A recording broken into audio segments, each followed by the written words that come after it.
Je ne m'attendais pas à le revoir, pas comme ça, pas après 10 ans de silence, 10 ans à reconstruire ma vie pierre par pierre, à panser des blessures que je croyais enfin cicatriser. Mais ce matin, dans l'ascenseur de cette tour glacée du 15e arrondissement, son regard a croisé le mien, et tout s'est arrêté. Mon cœur, ma respiration, le temps lui-même, Adrien Moncler, le PDG, l'homme que j'avais aimé jusqu'à l'autodestruction, l'homme qui m'avait laissé partir sans un mot il y a une décennie. Et voilà qu'il se tenait là, à quelques centimètres de moi, dans ce cube d'acier et de lumière froide, avec ce même regard intense qui me désarmait autrefois. Ses lèvres ont bougé. Une phrase, une seule. « Si je te retrouve, tu seras mienne. » Ce n'était pas une question. C'était une promesse ou une menace. Je n'ai pas su faire la différence. Case. J'étais revenu à Paris pour un stage de 6 mois, pour relancer ma carrière d'avocate après des années passées en province à fuir un fantôme. Et le premier fantôme que je croise, c'est lui, l'homme qui hante encore mes nuits. On reconstruire sa vie quand le passé refuse de rester enterré? Comment peut-on respirer quand celui qui vous a brisé se tient devant vous, plus magnétique que jamais, avec dans les yeux cette lueur qui dit qu'il n'a jamais oublié? Cette histoire, c'est la mienne. C'est celle d'un amour qui aurait dû mourir, mais qui refuse de disparaître. C'est celle d'une femme de 42 ans qui croyait avoir tourné la page. Et d'un homme qui n'a jamais cessé de chercher. Si cette histoire vous touche, si vous aussi vous avez connu ces amours impossibles qui résistent au temps, laissez un like, partagez cette vidéo avec celles qui comprendront et abonnez-vous à Radio Romance pour ne manquer aucun chapitre de cette confession.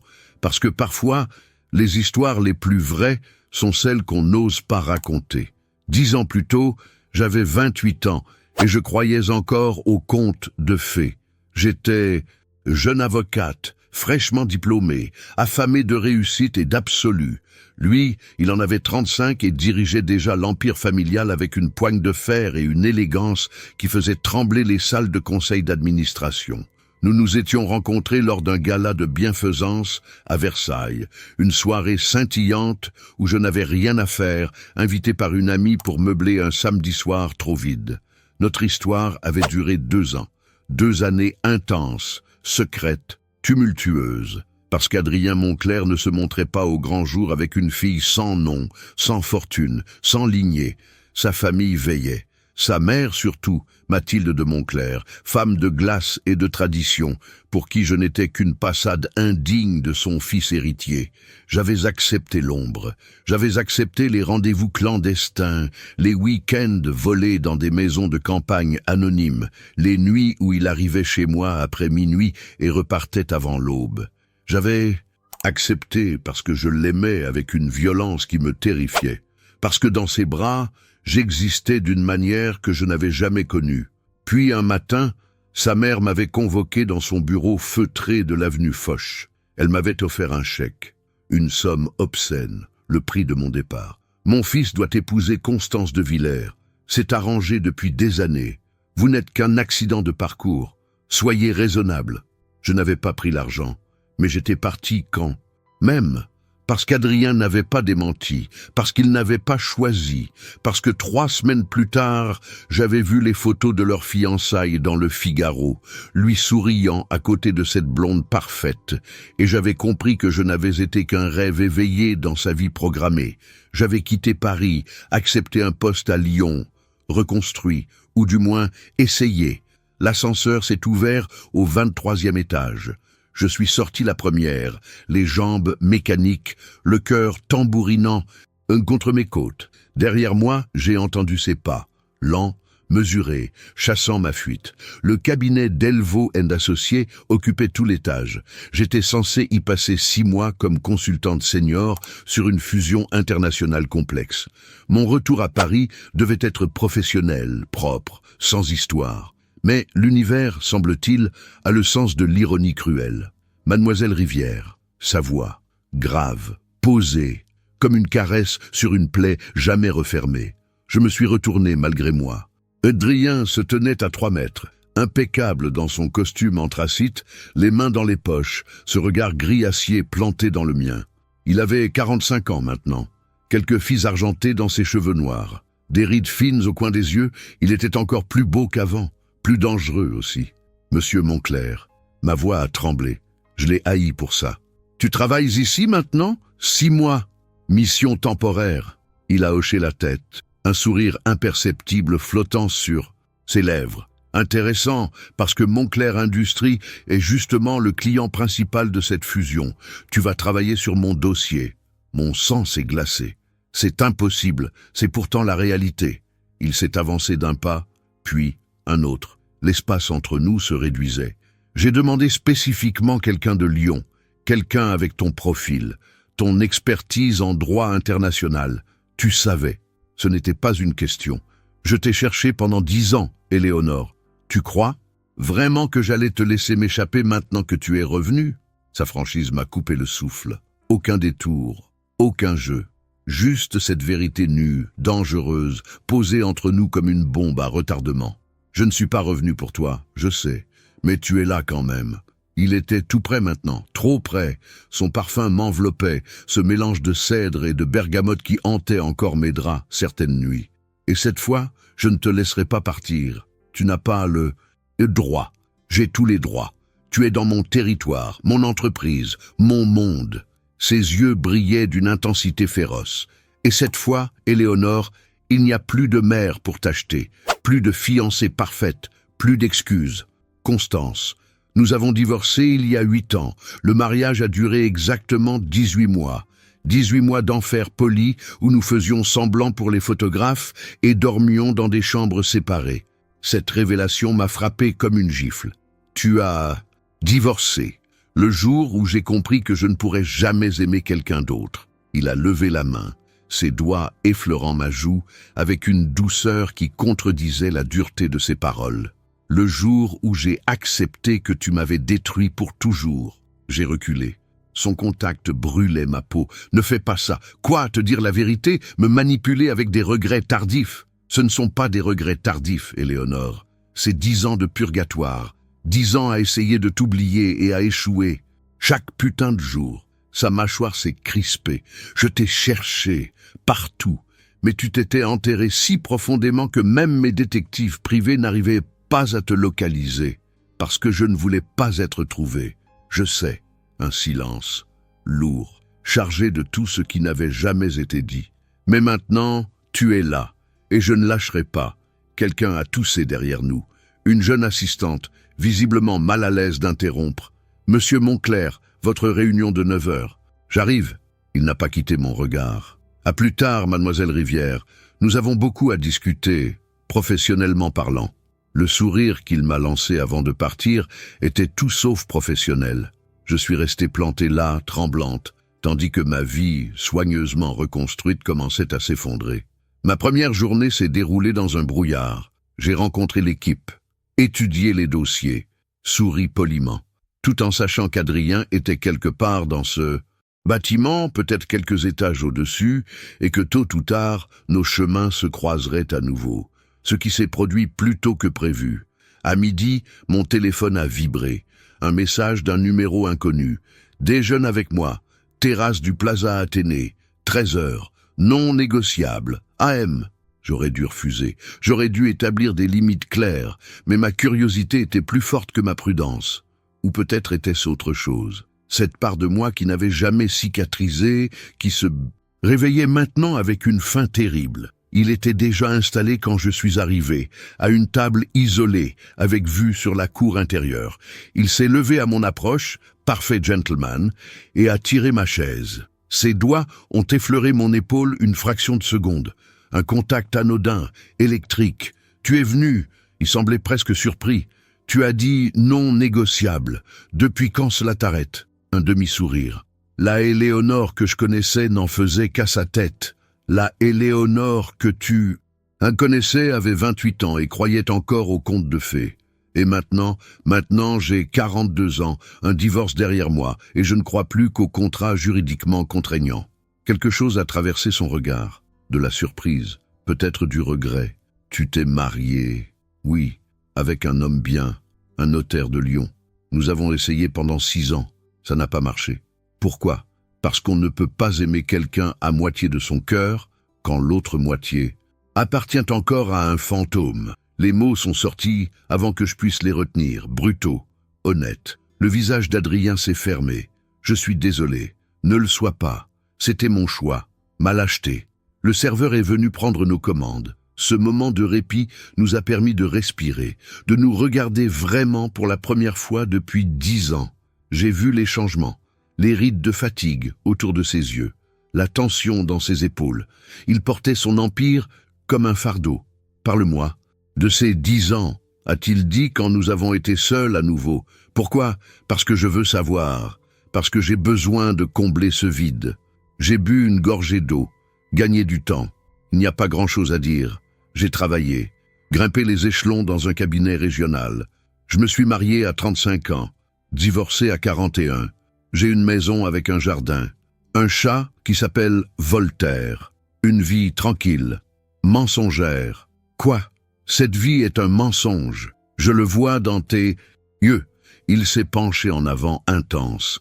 Tu n'as jamais été faite pour la tranquillité, Éléonore. Tu étais faite pour le feu brûle. J'ai appris à préférer la cendre, donc tu t'es éteinte. Je me suis protégé. De moi, de nous. J'ai soutenu son regard.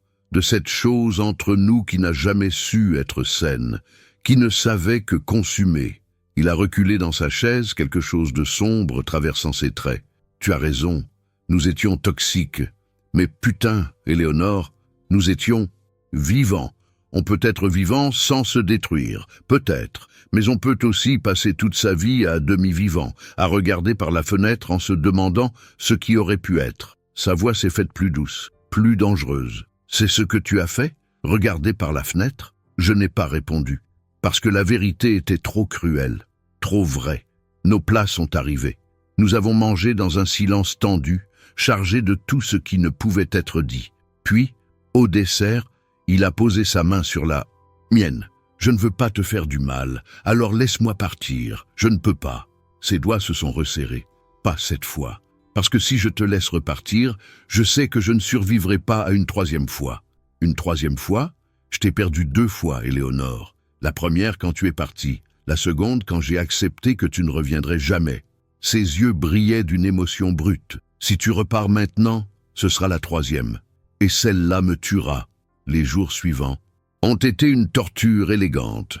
Nous nous croisions lors des réunions, échangions des regards au-dessus des dossiers, parlions de clauses contractuelles et de due diligence alors que sous la surface, quelque chose de plus ancien, de plus dangereux, bouillonnait.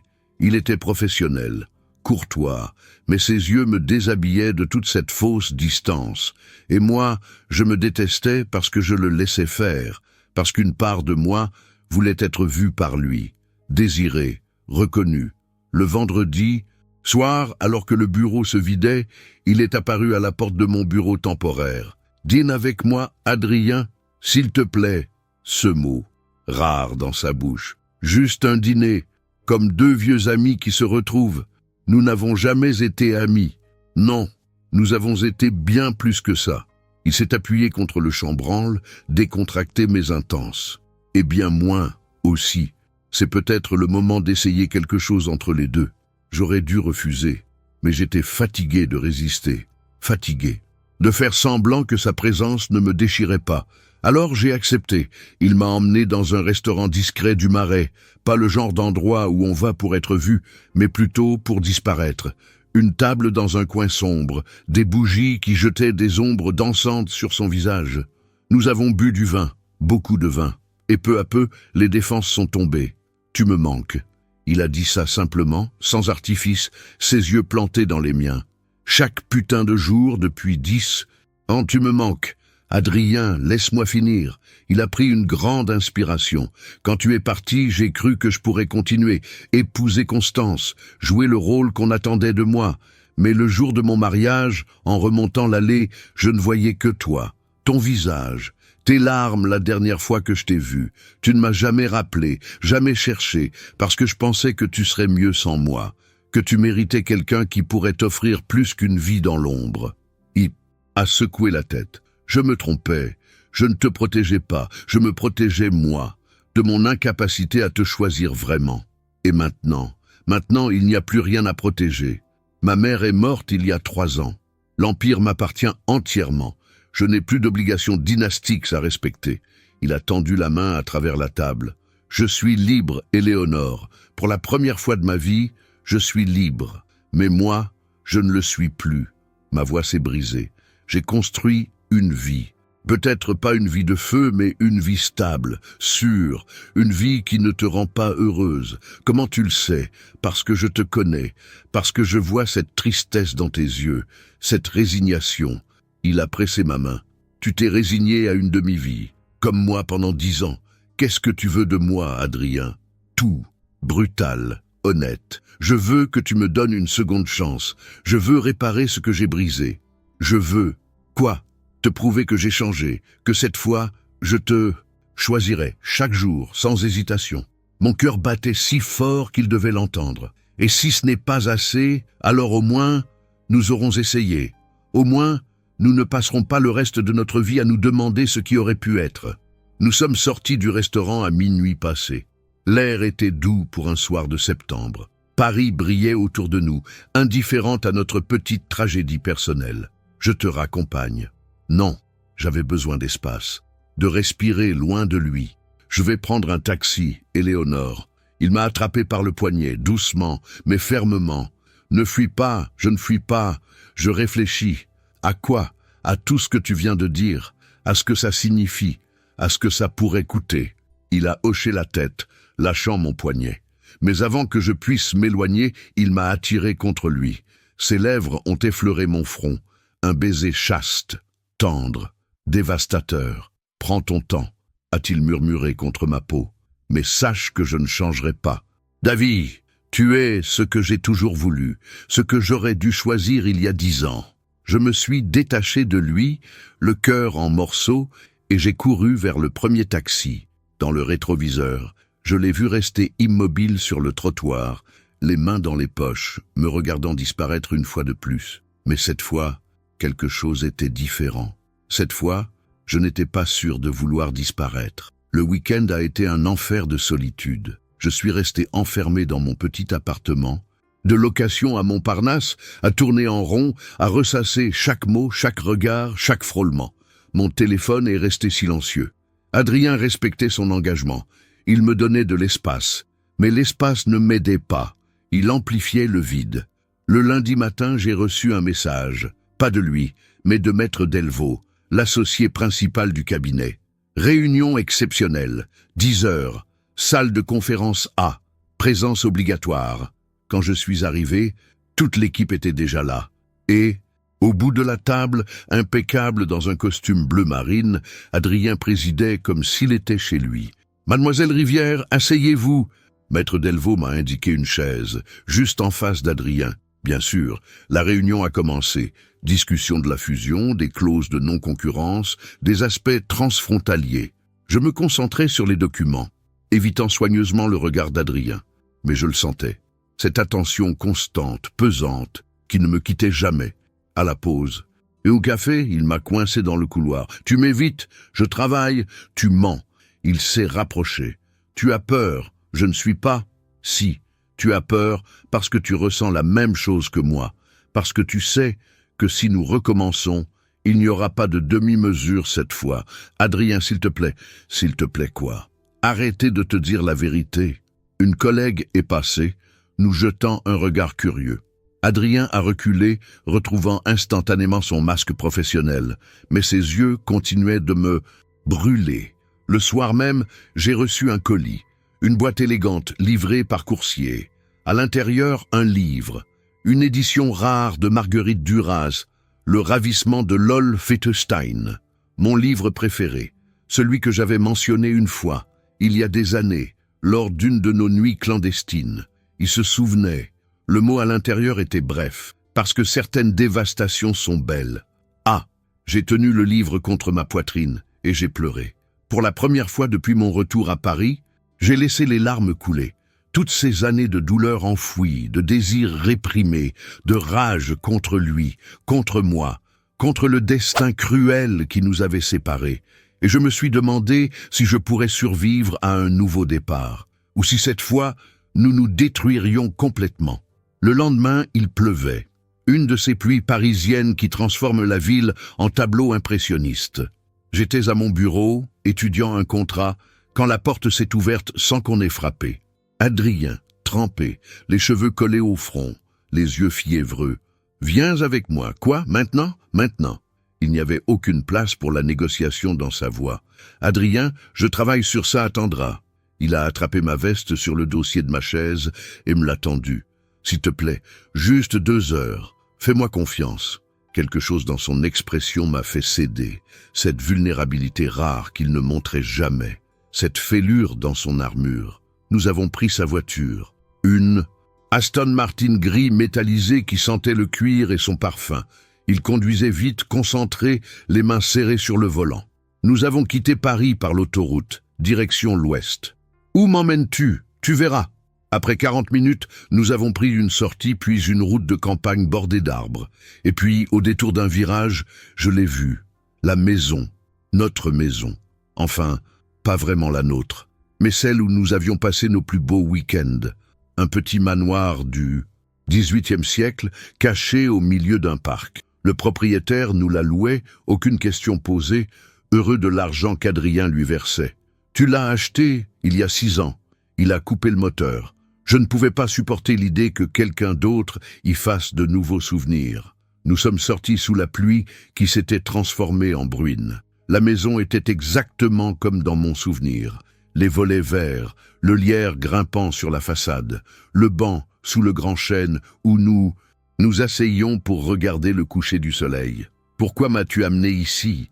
Parce que je veux que tu te souviennes. » Il s'est tourné vers moi, la pluie ruisselant sur son visage. « Je veux que tu te souviennes de ce que nous étions, de ce que nous pourrions être encore. Adrien, non, écoute-moi. » Il a pris mes mains. J'ai tout gâché. Je le sais, j'ai été un lâche. J'ai choisi la facilité, la respectabilité, les attentes familiales plutôt que toi. Et je l'ai regretté chaque seconde depuis. Tu ne peux pas juste. Si, je peux, parce que tu es là. Parce que le destin, ou la chance, ou je ne sais quoi, t'a ramené à moi. Et je ne vais pas gaspiller cette chance. Il s'est agenouillé. Là, dans la boue, sous la pluie, cet homme d'empire s'est mis à genoux devant moi. « Qu'est-ce que tu fais? Je te supplie !» Sa voix s'est cassée. « Je te supplie de me pardonner, de me donner une chance de tout réparer. » J'ai essayé de le relever, mais il a résisté, ses doigts agrippés aux miens. 10 ans, Éléonore. 10 ans à marcher mort-vivant, à construire un empire qui ne signifie rien parce que tu n'es pas là pour le partager. 10 ans à chercher ton visage dans chaque foule, ton rire dans chaque pièce. Lève-toi, pas avant que tu me dises que tu vas essayer, que tu vas me laisser prouver que j'ai changé. Mes larmes se mêlaient à la pluie. Et si tu me brises à nouveau, alors tu auras le droit de me détruire, complètement. Ses yeux brillaient d'une certitude farouche. Mais si tu ne me donnes pas cette chance, nous passerons le reste de notre vie à nous demander, et je refuse de vivre comme ça. Ma résistance s'effritait. Toutes ces années de protection, de distance, de sécurité choisie s'écroulaient sous le poids de sa sincérité brute. « Lève-toi !» j'ai répété plus doucement. Il s'est relevé lentement, nos mains toujours liées. Nous étions si proches que je pouvais sentir son souffle sur mes lèvres. Voir les gouttes de pluie accrochées à ses cils. Dis-moi, oui, Adrien, juste oui. C'est tout ce dont j'ai besoin. Et dans la bruine grise d'un après-midi d'octobre, devant la maison de nos fantômes, j'ai fait la chose la plus terrifiante de ma vie. J'ai dit oui. Nous sommes entrés dans la maison, trempés, tremblants. Pas de froid, mais d'émotion brute. Adrien a allumé un feu dans la cheminée pendant que j'explorais les pièces. Tout était intact, les mêmes meubles, les mêmes tableaux, comme si le temps s'était arrêté. Dans la chambre à l'étage, le grand lit à baldaquin nous attendait. J'ai touché les draps, blancs, frais, et j'ai su qu'ils étaient neufs, qu'ils préparaient cet endroit, qu'il avait toujours su qu'un jour, peut-être, je reviendrais. « Tu veux te changer ?» Sa voix derrière moi m'a fait sursauter. J'ai laissé des vêtements dans l'armoire, des affaires à toi, mes affaires, celles que tu avais laissées ici la dernière fois. Je les ai gardées, lavées, pliées. En attendant, mon cœur s'est serré. Adrien, pourquoi tu fais ça? Parce que je n'ai jamais abandonné l'espoir. Il s'est approché hésitant, comme s'il craignait que je disparaisse s'il bougeait trop vite, même quand c'était stupide, même quand tout le monde me disait de tourner la page. J'ai ouvert l'armoire, mes vieux pulls, un jean délavé, une robe d'été en lin blanc que j'adorais, tout cela fantôme d'une vie antérieure. J'ai pris le pull le plus doux et je me suis retourné vers lui. « Sors, je vais me changer. » Il a obéi sans un mot. Quand il est parti, je me suis déshabillé lentement, laissant mes vêtements mouillés tomber en tas sur le sol. J'ai enfilé le pull. Il sentait la lavande et le temps suspendu, et quelque chose en moi s'est détendu, ou peut-être s'est-il brisé définitivement. Quand je suis descendu, Adrien était assis devant le feu, 2 verres de vin rouge à côté de lui. Il avait changé aussi, enfilé un simple t-shirt noir et un jean. C'était étrange de le voir comme ça, sans armure, sans costume, juste un homme, vulnérable. Je me suis assise à côté de lui, pas trop près, mais pas loin non plus. Il m'a tendu un verre, nos doigts se sont effleurés, électricité familière. « Parle-moi de ton mariage. » Sa demande m'a surprise. « Pourquoi ?» Parce que je veux tout savoir, même les parties qui font mal. J'ai bu une gorgée. Le vin était excellent, comme toujours avec lui. Son nom était Philippe. Nous nous sommes rencontrés lors d'un colloque juridique à Lyon. Il était gentil, stable, prévisible, l'opposé de moi, exactement. J'ai fixé les flammes. Il m'aimait bien. Je l'aimais bien aussi. Pas avec passion, mais avec tendresse. Nous avons construit une vie confortable, des dîners le samedi, des vacances en Bretagne, une routine rassurante. Qu'est-ce qui s'est passé? Il a su. Je me suis tourné vers Adrien. Après 5 ans, il a compris que je ne serais jamais complètement à lui, qu'une partie de moi était restée à Paris, avec un homme qui m'avait brisé. Je suis désolé. Ne le sois pas. Il méritait mieux. Il méritait quelqu'un qui l'aimerait entièrement, pas une femme hantée. J'ai hésité, puis j'ai ajouté « Il s'est remarié l'année dernière, avec une femme formidable. Ils attendent un enfant. Tu voulais des enfants ?» La question m'a transpercé. Oui, mais pas avec lui. Et ça m'a fait réaliser à quel point j'étais injuste, à quel point je m'étais menti. Adrien a posé son verre et s'est tourné complètement vers moi. « Si tu m'avais choisi, à l'époque, aurais-tu voulu des enfants avec moi ?» Oui, pas d'hésitation. Mais tu ne m'as jamais demandé, tu ne m'as jamais incluse dans tes projets d'avenir, parce que j'avais peur. Son aveu était à peine audible. Peur de décevoir ma famille, peur de ne pas être assez fort pour résister à leur pression, peur de te promettre quelque chose que je ne pourrais pas tenir. Et maintenant, je suis épuisé d'avoir peur, épuisé de vivre une vie qui n'est pas la mienne.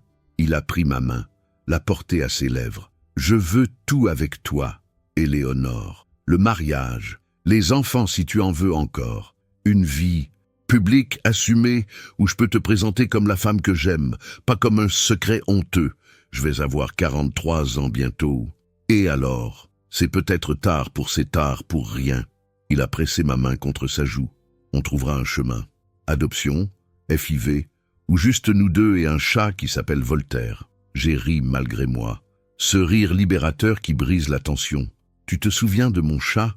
Je me souviens de tout. Sérieux de nouveau. Chaque conversation, chaque nuit, chaque sourire. Tu es gravé en moi, Éléonore, ineffaçable. Le feu crépitait. Dehors, la pluie avait cessé. Un silence paisible nous enveloppait. Et pour la première fois depuis mon retour à Paris, j'ai senti quelque chose se détendre en moi. Cette vigilance constante, cette défense permanente. J'ai posé ma tête sur son épaule. Il s'est raidi, surpris, puis s'est détendu. Son bras m'a entouré, prudent, comme si j'étais en porcelaine. « Je ne sais pas si je peux te faire confiance. » J'ai murmuré. « Je sais. Je ne sais pas si je suis assez forte pour survivre, si tu me brises encore. Je sais, mais je veux essayer. » J'ai levé les yeux vers lui. « Parce que tu as raison. Je ne veux pas passer le reste de ma vie à me demander. » Ses yeux se sont embués. Adrien Moncler, l'homme d'acier, au bord des larmes. « Je ne te décevrai pas. Ne promets pas. Montre-moi. » Il a hoché la tête. Et puis, lentement, avec une douceur qui contredisait l'intensité du moment, il s'est penché vers moi. Notre baiser a été une renaissance. Doux d'abord, exploratoire, retrouver des territoires familiers après une décennie d'exil. Puis, plus profond, plus urgent, 10 ans de manque se déversant dans ce contact. Quand nous nous sommes séparés, nous tremblions tous les deux. « Reste cette nuit », a-t-il murmuré contre mes lèvres. « Adrien, juste dormir. Je veux juste te tenir dans mes bras, te réveiller à côté de moi comme avant, s'il te plaît. » J'aurais dû dire non, établir des limites, aller lentement. Mais j'étais fatigué de la prudence, fatigué de me protéger contre quelque chose qui refusait de mourir. D'accord. Nous avons monté l'escalier main dans la main. Dans la chambre, il m'a tendu un de ses t-shirts. Je me suis changé dans la salle de bain, prenant mon temps, essayant de calmer mon cœur affolé. Quand je suis revenu, il était déjà sous les draps, torse nu, m'attendant. J'ai glissé à côté de lui. Il m'a attiré contre lui, mon dos contre son torse, son bras autour de ma taille. « Merci !» a-t-il murmuré dans mes cheveux. « De quoi de me donner une chance de ne pas avoir fui, d'être là ?» J'ai entrelacé mes doigts avec les siens sur mon ventre. « Ne me fais pas regretter ça, jamais !» Et dans cette chambre où nous avions aimé autrefois, nous nous sommes endormis, réunis, brisés, mais ensemble. Je me suis réveillé à l'aube, désorienté. Puis j'ai senti son poids derrière moi, son souffle régulier dans mon cou. Et tout m'est revenu. La maison, l'aveu, le choix impossible que j'avais fait. Je me suis tourné doucement pour le regarder. Il dormait profondément, les traits détendus, presque jeune, sans le masque de contrôle qu'il portait constamment. Une vague de tendresse m'a submergé. Malgré tout, malgré la douleur et les années perdues, je l'aimais encore. Être l'avais-je toujours aimé. Ses yeux se sont ouverts, me trouvant immédiatement. Un sourire lent s'est dessiné sur ses lèvres. « Bonjour, bonjour, tu es resté, tu as remarqué, j'avais peur que tu disparaisses. Et pendant la nuit, que tu sois un rêve. » J'ai touché son visage, traçant la ligne de sa mâchoire. Je suis réel, trop réel. Il a capturé ma main, l'a embrassée. Je veux te montrer quelque chose. Nous nous sommes levés, habillés. Il m'a fait descendre à la cuisine, où il a préparé du café, puis nous sommes sortis dans le jardin. La rosée brillait sur l'herbe. L'air sentait la terre mouillée et l'automne naissant.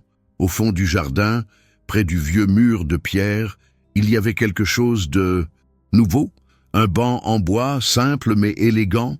Une plaque de cuivre y était fixée pour Éléonore. Mon nord, mon sud, ma boussole perdue. Les larmes ont brouillé ma vision. Quand as-tu fait installer ça, il y a 2 ans, quand j'ai enfin accepté que tu ne reviendrais peut-être jamais. Je voulais quand même marquer ta place dans ma vie, même si c'était juste dans ce jardin secret. Je me suis assise sur le banc. Il s'est assis à côté de moi. Nous avons bu notre café en silence, regardant le soleil monter derrière les arbres. Qu'est-ce qu'on fait maintenant? Ma question brisait le silence parfait. On rentre à Paris, on travaille ensemble, on apprend à se connaître à nouveau. Il a posé sa tasse. Et on construit quelque chose de solide cette fois. Pas des moments volés, pas des secrets. Une vraie relation. Les gens vont parler, au bureau. Qu'ils parlent, je m'en fiche. Sa détermination était absolue. Le monde peut savoir. Je veux qu'il sache. Adrien, c'est peut-être trop vite. Ou peut-être que c'est 10 ans trop tard. Il s'est tourné vers moi. Je ne veux plus de demi-mesure, Éléonore. Je veux t'emmener dîner et te tenir la main en public. Je veux te présenter à mes collègues comme la femme que j'aime. Je veux que tu viennes au gala à mon bras, pas caché dans l'ombre. C'est effrayant, je sais, mais on a déjà essayé le secret.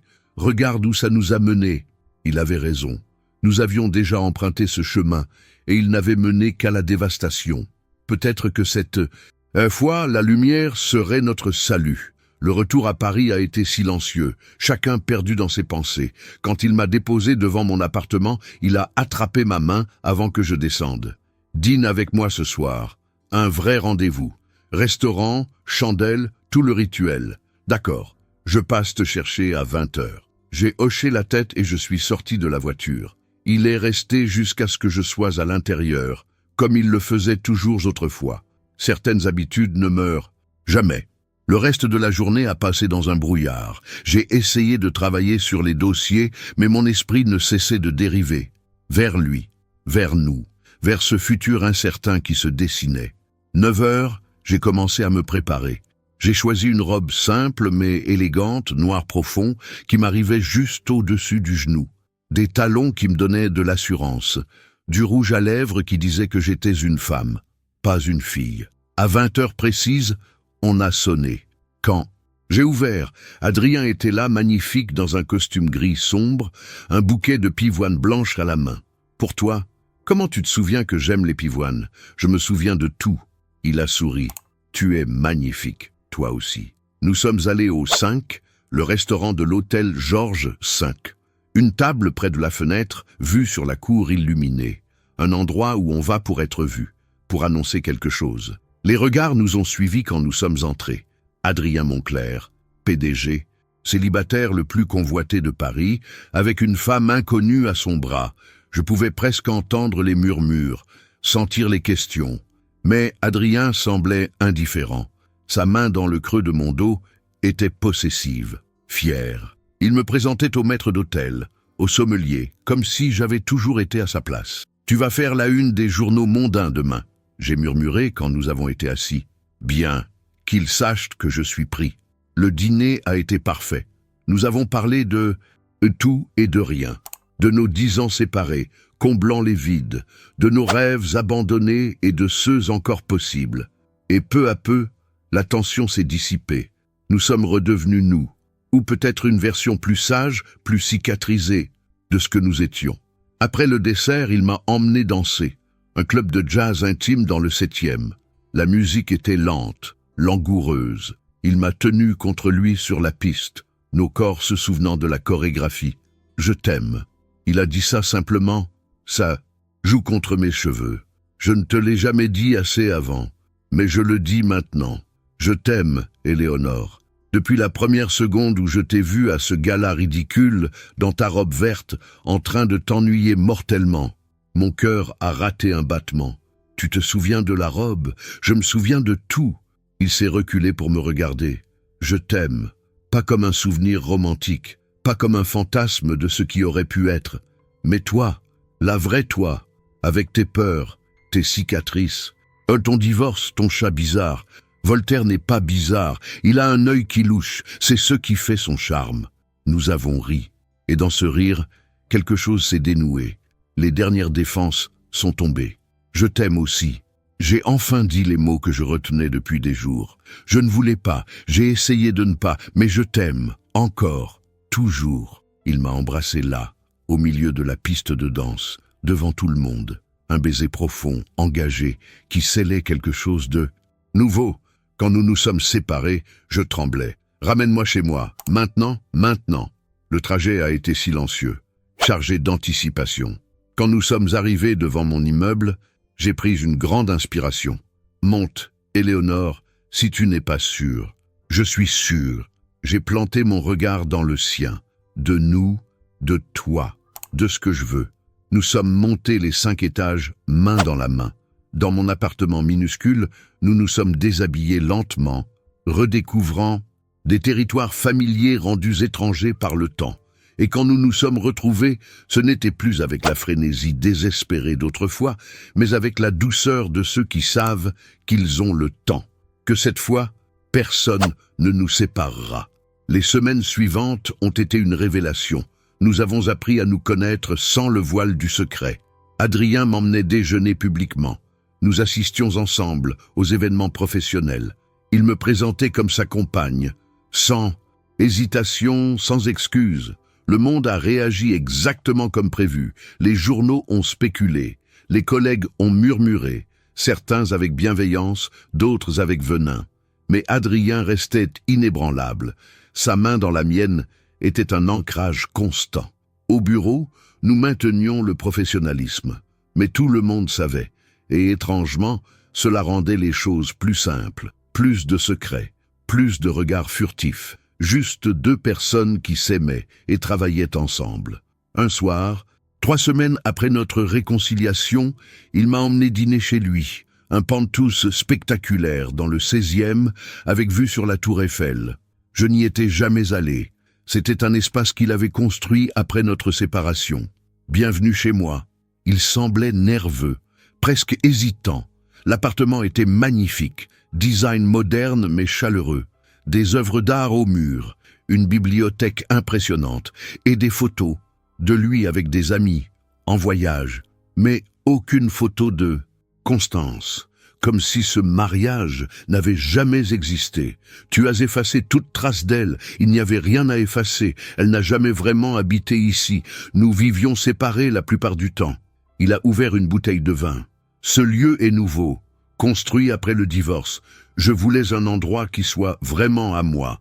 Et maintenant, je veux que ce soit à nous. Il m'a tendu un verre.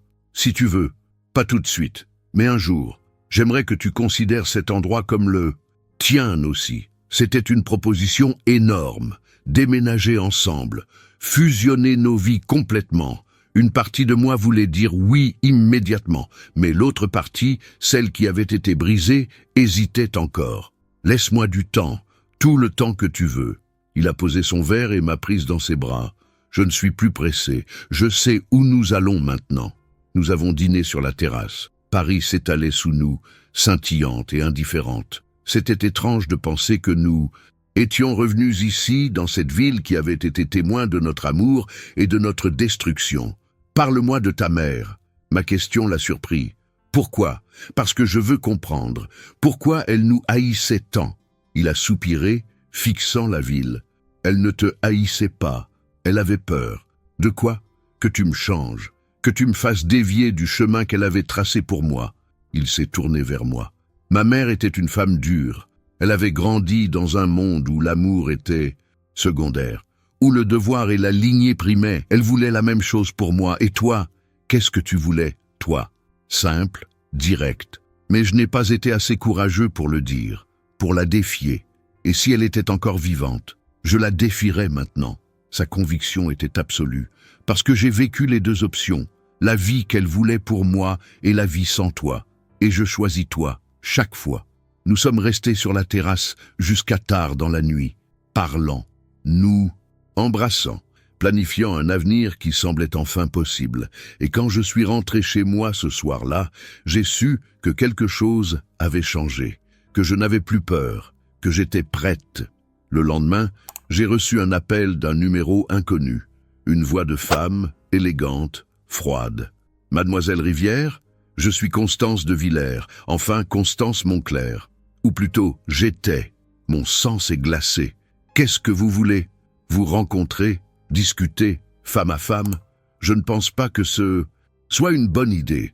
Au contraire, je pense que c'est essentiel. » Un silence. « Le café de Flore, demain, 15 heures, s'il vous plaît. Je ne vous veux aucun mal. J'ai juste besoin de vous parler. » Elle a raccroché avant que je puisse refuser. J'ai passé la nuit à me demander si je devais y aller, si je devais en parler à Adrien.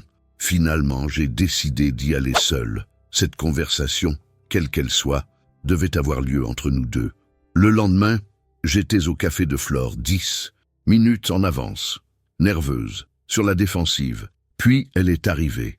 Constance était exactement comme sur les photos. Grande, blonde, élégante dans un tailleur crème. Mais de près, je voyais les rides de tristesse autour de ses yeux, les marques d'une vie pas aussi parfaite qu'elle paraissait. « Merci d'être venue. » Elle s'est assise en face de moi. « Qu'est-ce que vous voulez? Vous rassurer. » Elle a commandé un thé. « Je sais qu'Adrien et vous êtes ensemble. Tout Paris le sait. Et je voulais que vous sachiez que je ne représente aucune menace. Pourquoi vous me diriez ça? Parce que j'ai été à votre place. » Son regard s'est adouci. La rivale invisible, la femme dans l'ombre. Sauf que dans mon cas, l'ombre, c'était vous. J'ai cligné des yeux, surprise. Quoi? Adrien ne m'a jamais aimé. Pas vraiment. Elle a souri tristement. Il a essayé. Dieu sait qu'il a essayé. Mais même le jour de notre mariage, je voyais dans ses yeux qu'il pensait à quelqu'un d'autre. À vous, je suis désolé. Ne le soyez pas. C'était mon choix. J'ai accepté d'épouser un homme qui ne m'aimerait jamais parce que ça arrangeait nos familles, parce que c'était convenable. Elle a bu une gorgée. Mais j'ai payé le prix. 18 mois à vivre avec un fantôme. Pourquoi me racontez-vous tout ça? Parce que je veux que vous sachiez que vous avez gagné. Non pas parce que vous étiez meilleur que moi, mais parce que vous étiez vrai. Ses yeux brillaient. Adrien a besoin de quelqu'un qui le défie, qui le fait sentir vivant. Je n'étais pas cette personne. Vous l'êtes. Constance, aimez-le bien. Elle s'est levée. Il le mérite, malgré ses erreurs passées. Il mérite d'être heureux, et je pense que vous aussi. Elle est partie avant que je puisse répondre, me laissant avec mon thé et un sentiment étrange de fermeture. La rivale qui n'en avait jamais été une. La femme qui m'avait donné sa bénédiction sans que je la demande. Là, j'ai tout raconté à Adrien. Il a écouté en silence, puis m'a serré contre lui. Elle a toujours été trop bien pour moi, trop compréhensive. Tu l'as blessée quand même, je sais. C'est mon plus grand regret. Après t'avoir perdu, il a embrassé mes cheveux. Mais je ne peux pas réécrire le passé. Je peux juste essayer de faire mieux maintenant. Alors fais mieux. C'est mon intention. Et dans ses bras, j'ai enfin cru que nous pourrions réussir. Les mois ont passé. L'automne a cédé la place à l'hiver. Paris s'est couverte de givre et de lumière de Noël. Notre relation s'est approfondie, solidifiée. Nous avons navigué les hauts et les bas avec une maturité que nous n'avions pas à 28 et 35 ans. Il y a eu des disputes, des moments de doute, des nuits où mes anciennes peurs remontaient à la surface. Mais Adrien restait. Il ne fuyait pas. Il affrontait chaque tempête avec moi, prouvant jour après jour qu'il avait vraiment changé. En décembre, ma mission de 6 mois touchait à sa fin. Le cabinet m'a proposé de rester, un poste permanent, associé junior, une opportunité en or. Mais accepter signifiait m'installer définitivement à Paris, vendre ma maison à Lyon, couper les derniers liens avec ma vie d'avant. C'était effrayant. Qu'est-ce que tu veux faire ? Adrien m'a posé la question un soir de neige, alors que nous étions blottis sur son canapé. Je ne sais pas. C'est un grand changement. Je sais. Il a caressé mes cheveux. Mais je veux que tu saches que quoi que tu décides, je te soutiens. Si tu veux rester à Lyon, nous trouverons un moyen. Je peux voyager. Nous pouvons faire Paris-Lyon. Tu ferais ça ? Je ferais n'importe quoi pour toi. Ses yeux étaient sérieux. Je t'ai déjà perdu une fois, parce que je n'étais pas prêt à faire de compromis. Je ne referai pas cette erreur. Sa sincérité m'a touché. Mais j'ai aussi réalisé que je ne voulais pas de compromis. Je voulais être ici, avec lui, complètement. Je vais accepter le poste. Son visage s'est illuminé. Tu es sûr ? Oui, c'est ce que je veux. Paris, le cabinet. Toi. J'ai souri. Et peut-être qu'il est temps que je trouve un appartement plus grand. Quelque chose qui puisse accueillir Voltaire et moi confortablement. Où ? Il a hésité, puis a plongé. Tu pourrais emménager ici. Mon cœur a bondi. Adrien, je sais que c'est tôt, mais nous avons déjà perdu 10 ans. Je ne veux pas perdre une minute de plus à faire semblant que nous ne sommes pas sur le même chemin. Il a pris mes mains. Emménage avec moi. Officiellement. Totalement. Apporte ton chalouche et un livre et transforme cet endroit en notre maison. J'ai regardé autour de moi. Le penthouse qui ne ressemblait pas encore à un foyer, mais qui pourrait le devenir, avec du temps, avec de l'amour. D'accord, d'accord ? Il semblait stupéfait. Oui, je vais emménager avec toi. J'ai ri devant son expression choquée. Ne regarde pas si surpris. Tu viens de faire une proposition très convaincante. Il m'a embrassé avec une intensité qui coupait le souffle. Puis il s'est levé, m'a soulevé dans ses bras et a tourné sur lui-même comme un fou. Nous allons vivre ensemble, vraiment, légalement. Arrête de tourner, tu vas me faire tomber. Il m'a reposé mais gardé ses bras autour de moi. Je t'aime tellement, tu n'as pas idée, j'ai une petite idée. Le déménagement a eu lieu en janvier. Mes affaires de Lyon ont envahi le penthouse soigné d'Adrien. Mes livres ont rempli sa bibliothèque. Mes photos ont rejoint les siennes sur les murs. Voltaire a pris possession du canapé le plus cher. Et peu l'appartement s'est transformé. Il n'était plus juste le sien, il était nôtre. Un soir de février, alors que nous préparions le dîner ensemble dans notre cuisine, mon téléphone a sonné. Un numéro inconnu. J'ai hésité, puis répondu. Mademoiselle Rivière, docteur Blanc à l'appareil, de l'hôpital américain. Mon sang s'est glacé. Oui, nous avons les résultats de vos examens. Pourriez-vous passer demain pour en discuter ? J'avais fait des examens de routine quelques semaines plus tôt. Adrien m'avait poussé, inquiet de quelques symptômes que j'ignorais. J'avais accepté pour le rassurer, certaine que ce n'était rien. Est-ce grave? Je préférerais en discuter en personne. Disons 10 heures demain? J'ai raccroché, tremblante. Adrien était à mes côtés immédiatement. Qu'est-ce qui se passe? Les résultats. Ils veulent me voir demain. Je viens avec toi. Adrien, tu as une réunion importante. Je l'annule. Catégorique. Tu es plus importante. Le lendemain, nous étions dans le bureau du docteur Blanc. Un homme gentil, la soixantaine, avec des yeux qui avaient vu trop de mauvaises nouvelles. Mademoiselle Rivière, Monsieur Moncler. Il nous a fait signe de nous asseoir. Je vais être direct. Vos examens montrent une anomalie. Mon monde a vacillé. La main d'Adrien a serré la mienne. Quel genre d'anomalie? Un kyste ovarien. Assez large. Nous devons faire plus de tests pour déterminer s'il est bénin ou non. Cancer? Ma voix était à peine audible. Nous ne le savons pas encore. Mais je veux être prudent. Je veux programmer une biopsie dès que possible. Le reste de la consultation s'est déroulé dans un brouillard. Des termes médicaux, des pourcentages, des options. Adrien posait des questions, prenait des notes. Restait fort alors que je m'effondrais intérieurement. Dans la voiture, je n'ai pas pu retenir mes larmes. Et si c'est malin? Et si on ne va pas anticiper? Adrien conduisait d'une main, l'autre tenant la mienne. On attend les résultats. On affronte ce qui... Viens, ensemble, j'ai peur, je sais, moi aussi. Sa voix s'est brisée. Mais tu es forte, et je suis là, nous allons traverser ça. Les semaines suivantes ont été un cauchemar d'attente. La biopsie, les résultats, l'angoisse qui rongeait chaque moment. Mais Adrien n'a jamais faibli.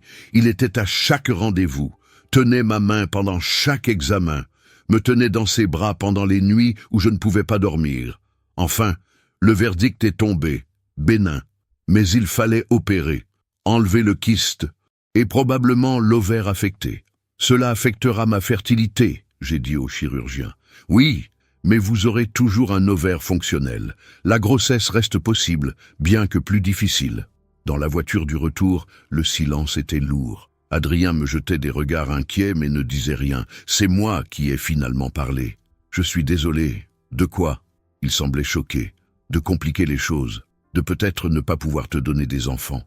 Il a immédiatement arrêté la voiture sur le côté de la route, s'est tourné vers moi avec une intensité féroce. Écoute-moi bien, je me fiche que tu puisses avoir des enfants ou non. Je me fiche de tout, sauf de ta santé, de te garder en vie, en sécurité, à mes côtés. Ses yeux brillaient. S'il y a des enfants, merveilleux. Sinon, nous adoptons. Où nous vivons juste nous deux et ce satané chat. Mais rien de tout ça n'a d'importance si je te perds, Adrien. Non, tu dois comprendre. Il a pris mon visage entre ses mains. Tu es tout pour moi. Tout le reste est négociable. Mais pas toi. Jamais toi. J'ai pleuré dans ses bras sur ce bord de route, libérant toute la peur et l'angoisse accumulée. Et il m'a tenu, murmurant des promesses d'amour et de constance, jusqu'à ce que je puisse respirer à nouveau. L'opération a eu lieu 3 semaines plus tard. Adrien était la dernière personne que j'ai vue avant l'anesthésie et la première à mon réveil. « Salut toi !» a-t-il murmuré, embrassant mon front. « C'est fini? C'est fini. Tout s'est bien passé. Tu es là, tu es en sécurité. » La récupération a été longue, douloureuse. Mais Adrien a été mon roc. Il a pris un congé, s'est occupé de moi. M'a porté quand je ne pouvais pas marcher, m'a nourri quand je n'avais pas d'appétit, m'a aimé quand je me sentais brisé. Et lentement, j'ai guéri, pas seulement physiquement, mais émotionnellement. Cette épreuve nous avait soudés d'une manière que rien d'autre n'aurait pu. 1 mois après l'opération, par une douce soirée d'avril, Adrien m'a emmené à la maison de campagne, notre endroit, notre refuge. Nous avons marché dans le jardin, vers le banc, avec la plaque. Les fleurs de printemps commençaient à éclore. L'air sentait le renouveau. « Je veux te demander quelque chose. » Il semblait nerveux. Chose rare chez lui. « Quoi ?» Il s'est agenouillé. Là, sur ce même sol où il m'avait supplié des mois plus tôt. Mais cette fois, il tenait une petite boîte en velours. « Éléonore Rivière, tu es mon nord, mon sud, ma boussole. » Retrouvé. Sa voix tremblait. Tu m'as donné une seconde chance que je ne méritais pas. Tu as survécu à mes erreurs, à mes lâchetés, et tu es resté quand même. Les larmes coulaient déjà sur mes joues.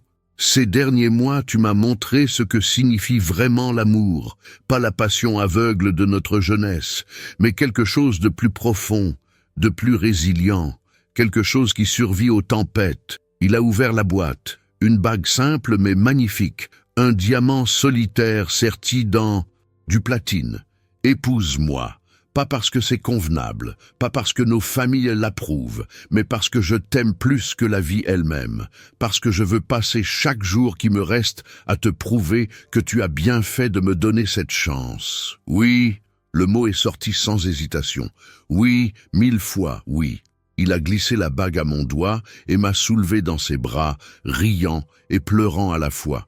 Et là, dans ce jardin où il avait marqué ma place même quand j'étais absente, nous avons scellé notre avenir, contre toute attente, malgré toutes les erreurs. En dépit de la douleur et des années perdues, nous avions trouvé notre chemin de retour l'un vers l'autre.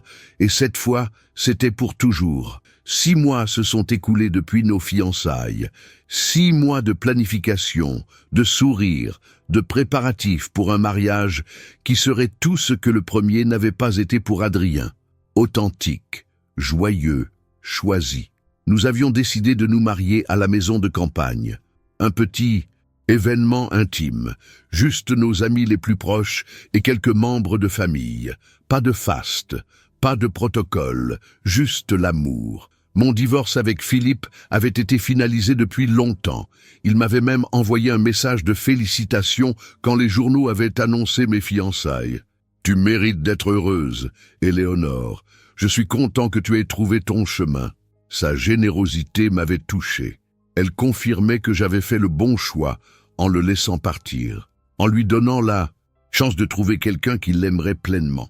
La veille du mariage, j'étais dans la chambre à l'étage, entouré de mes 2 meilleurs amis de Lyon qui étaient venus pour l'occasion. Ma robe était suspendue près de la fenêtre, simple, élégante, en soie ivoire qui captait la lumière. Tu es sûr? Sophie, ma plus vieille amie, m'a posé la question pour la 10e fois. Plus sûr que jamais, même après tout ce qu'il t'a fait endurer, surtout après tout ce que nous avons traversé. J'ai souri. Nous ne sommes plus les mêmes personnes. Nous avons grandi, cicatrisé, appris. Il a intérêt à te rendre heureuse, a grogné Margot, l'autre amie. Sinon, il aura affaire à nous. J'ai ri. Je pense qu'il en est conscient. En bas, j'entendais les voix des hommes. Adrien avec ses 2 meilleurs amis, installant les chaises dans le jardin, riant. Le son de sa joie montait jusqu'à moi et réchauffait mon cœur. Là, nous avons fait un dîner de répétition dans la grande salle à manger. 20 personnes autour de la table, du vin, des rires, des discours embarrassants. L'ami d'enfance d'Adrien a raconté des histoires horrifiantes de leur jeunesse. Ma sœur a menacé Adrien de façon charmante mais sincère, et à travers tout ça, Adrien me regardait. Ses yeux ne me quittaient jamais longtemps, comme s'il avait encore peur que je disparaisse. Après le dîner, alors que les invités se dispersaient dans le jardin, il m'a attrapé dans le couloir. « Viens avec moi » ou « Surprends-toi ». Il m'a emmené au 2e étage, dans une pièce que je n'avais jamais vue. Un petit bureau avec vue sur le parc, des étagères remplies de livres, un bureau ancien, et sur le mur, encadré, une photo de nous, il y a 10 ans, à la maison. Je ne savais même pas que cette photo existait. Nous étions sur la terrasse, moi dans ses bras, riant de quelque chose, heureux, insouciant. Où as-tu trouvé ça? Je l'avais prise avec mon téléphone.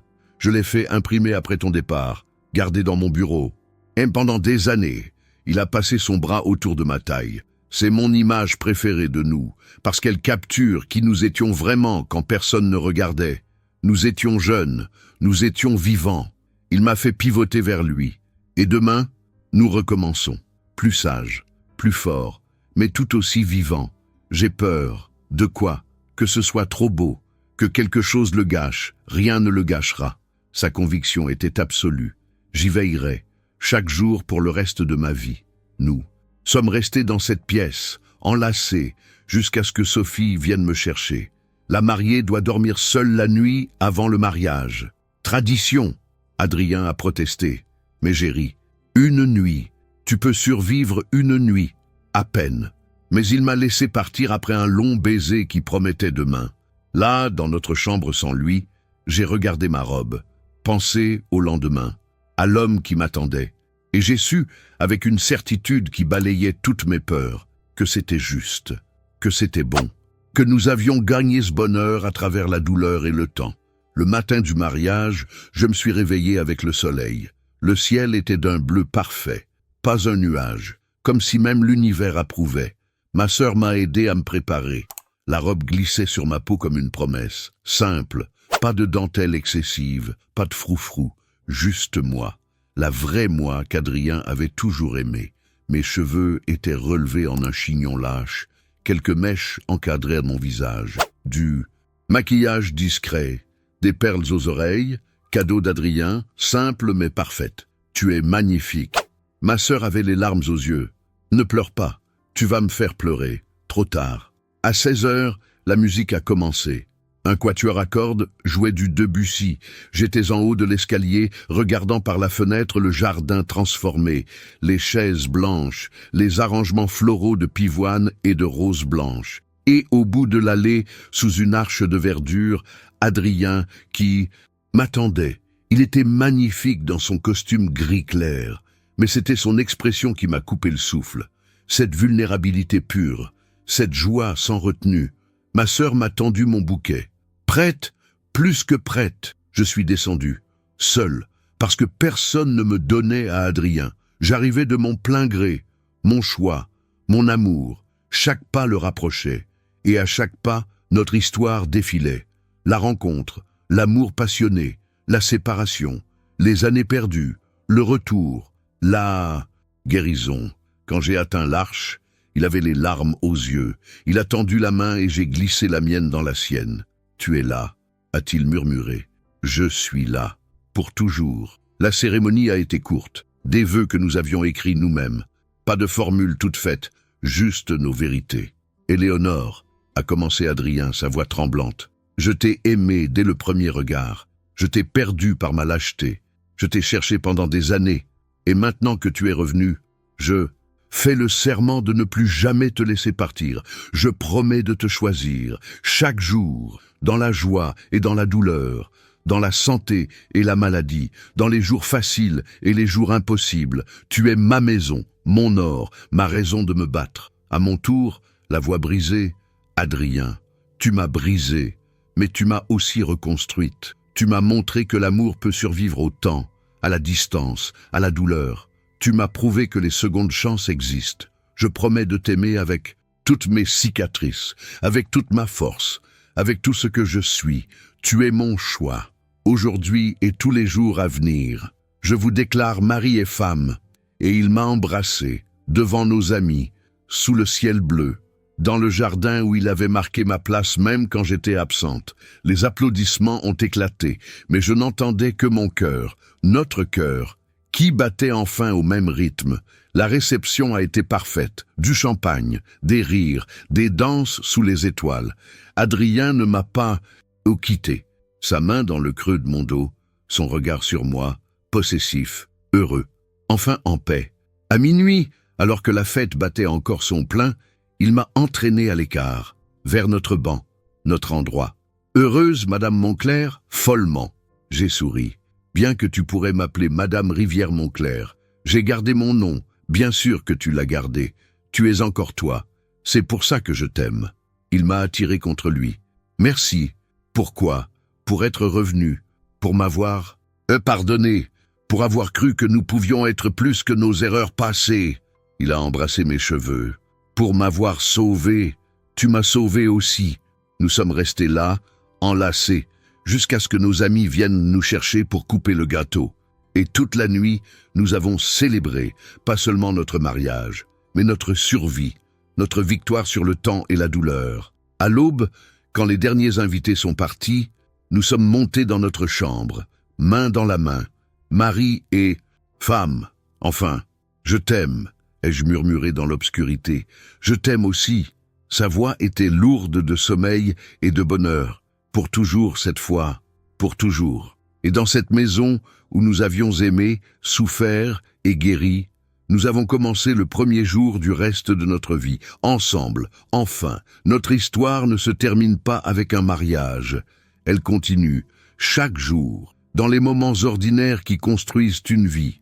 Nous sommes retournés à Paris, à notre penthouse, qui n'était et plus sien ou mien mais nôtre. Voltaire nous a accueillis avec son habituel dédain félin, puis a réclamé des caresses. Le cabinet m'a promu associé à part entière. Le rêve que j'avais abandonné il y a 10 ans se réalisait enfin. Mais cette fois, je n'étais pas seul. Adrien était là à chaque étape, célébrant mes victoires, me soutenant dans les défaites. Nous avons appris à vivre ensemble, vraiment. Pas des week-ends volés, pas des nuits clandestines, mais la vie réelle, avec ses matins pressés, ses disputes sur qui sort les poubelles, ses compromis quotidiens, et c'était magnifique, cette normalité que nous n'avions jamais eue, cette routine qui nous ancrait. 3 mois après le mariage, lors d'un rendez-vous de routine, le docteur m'a surprise. « Vous êtes enceinte. » Le monde s'est arrêté. « Quoi? Mais vous aviez dit que ce serait difficile, pas impossible. » Elle a souri. « Félicitations. Vous êtes enceinte d'environ 8 semaines. » Je suis sorti de son cabinet en état de choc. J'ai appelé Adrien directement. « Où es-tu? Au bureau. Pourquoi? Tout va bien. Viens me chercher. Maintenant. » Il était là en 20 minutes, paniqué. « Qu'est-ce qui se passe? Tu es malade ?» Je lui ai tendu l'échographie. Cette petite image floue qui changeait tout. Je suis enceinte. Son visage a traversé 1000 émotions. Choc, incrédulité, puis une joie pure, presque enfantine. « Tu es. Nous allons. » Il ne pouvait pas finir ses phrases. « Oui, nous allons être parents. » Il m'a soulevé et a tourné sur lui-même, riant comme un fou. Les passants nous regardaient étrangement, mais nous ne nous en soucions pas. « Un bébé. Nous allons avoir un bébé. » Il a posé sa main sur mon ventre encore plat. Notre bébé. Les mois suivants ont été une aventure. La grossesse n'était pas facile. Beaucoup de nausées, de fatigue, de peur que quelque chose tourne mal. Mais Adrien était là. À chaque échographie, chaque cours de préparation à l'accouchement, chaque angoisse de 3 heures du matin. Nous avons transformé la chambre d'amis en nursery, peint les murs en verre doux, monté le berceau ensemble, rempli les étagères de livres pour enfants, construit un nid pour notre miracle. En avril, par une nuit d'orage, les contractions ont commencé. Nous avons foncé à l'hôpital, Adrien conduisant comme un fou tout en me tenant la main. « Tu vas bien? Tu as mal? Tu veux que je concentre-toi sur la route? D'accord, d'accord. » L'accouchement a duré 12 heures. 12 heures de douleur et de peur et de force, que je ne savais pas avoir. Adrien ne m'a pas quitté une seconde. Il a essuyé mon front, tenu ma main même quand je l'ai broyé, murmuré des encouragements même quand j'ai hurlé que c'était sa faute. Et enfin, à l'aube d'un jour de printemps, notre fille est née. Petite, parfaite, hurlant sa présence au monde. « C'est une fille !» a annoncé le médecin en la posant sur ma poitrine. Je l'ai regardée et j'ai su. Tout avait conduit à ce moment. Chaque douleur, chaque séparation, chaque larme, tout avait un sens maintenant. Adrien pleurait ouvertement. « Elle est parfaite, elle est à nous. Comment veux-tu l'appeler ?» Nous avions discuté de nom, mais n'avions rien décidé. Maintenant, en la regardant, je savais. Espérance, espérance. Il a souri à travers ses larmes. C'est parfait, parce que c'est ce qu'elle est. Notre espoir, notre victoire sur le passé. Nous sommes rentrés 3 jours plus tard, épuisés, terrifiés, mais remplis d'une joie qui débordait. Voltaire a sniffé le bébé avec suspicion, puis a décidé qu'elle était acceptable. Les premiers mois ont été brutaux, les nuits sans sommeil, les pleurs sans fin, l'apprentissage d'être parents. Mais nous l'avons fait ensemble, nous relayant, nous soutenant, découvrant cette nouvelle version de nous-mêmes. Et peu à peu, notre fille a grandi. Son premier sourire, son premier rire, ses premiers pas un matin de septembre dans notre salon. Adrien l'a rattrapée juste avant qu'elle tombe. « Tu as vu ça? Elle a marché. Je sais. J'ai appliqué comme une folle. » Espérance nous a regardés avec ses grands yeux gris qu'elle avait hérités de son père et a ri. Ce rire cristallin qui guérissait toutes nos blessures. À son premier anniversaire, nous avons fait une fête dans le jardin de la maison de campagne. Nos amis, notre famille, tous réunis pour célébrer ce miracle. J'ai regardé Adrien jouer avec notre fille, la faire voler dans les airs, la faire rire aux éclats, et j'ai su que nous avions gagné. Contre toutes les probabilités, malgré toutes les erreurs, nous avions construit quelque chose de beau, quelque chose de réel, quelque chose qui durerait. Là, après que tout le monde soit parti, après avoir couché Espérance, Adrien et moi sommes sortis sur la terrasse. Paris scintillait au loin. Notre vie ensemble s'étalait derrière et devant nous. Tu regrettes quelque chose? Il a posé la question doucement. Les années perdues, parfois. Tout ce temps où nous aurions pu être ensemble. J'ai pressé sa main. Mais ensuite, je pense que peut-être nous devions traverser tout ça, grandir séparément pour mieux revenir ensemble. Tu crois au destin maintenant? Je crois que nous étions destinés. Peut-être pas à être facile, mais à être inévitable. J'ai souri. Tu m'as dit une fois dans un ascenseur que si tu me trouvais, je serais tienne. Je m'en souviens. Tu avais raison. Mais pas comme tu le pensais. Je ne suis pas tienne parce que tu m'as capturé. Je suis tienne parce que j'ai choisi de l'être. Et tu es mien pour la même raison. Il m'a embrassé, doux, profond, un baiser qui contenait toute notre histoire.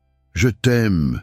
Éléonore Rivière-Monclerc, aujourd'hui et tous les jours à venir, je t'aime aussi, Adrien, pour toujours cette fois, pour toujours. Et sous les étoiles, dans la maison qui avait été témoin de notre amour dans toutes ses formes, nous avons tenu nos promesses.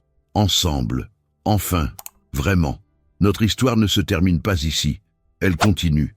Dans les rires de notre fille. Dans les matins pressés et les nuits paisibles. Dans les disputes et les réconciliations, dans la vie ordinaire et extraordinaire que nous construisons jour après jour, nous avons été séparés pendant 10 ans. Nous avons souffert, nous avons chacun essayé de vivre sans l'autre, et nous avons échoué, parce que certains amours ne meurent pas. Ils attendent, ils survivent, ils reviennent, et quand ils reviennent, ils sont plus forts, plus sages, plus résilients. C'est notre histoire. Une histoire de seconde chance, de pardon, de foi en l'amour même quand tout semble perdu. Et si vous vous demandez si les fins heureuses existent vraiment, regardez-nous. Nous sommes la preuve vivante que oui, qu'il n'est jamais trop tard, que l'amour véritable attend, qu'il survit, que parfois les plus belles histoires commencent par « si je te retrouve, tu seras mienne » et finissent par « tu seras toujours mienne, parce que je choisis de l'être, pour toujours ».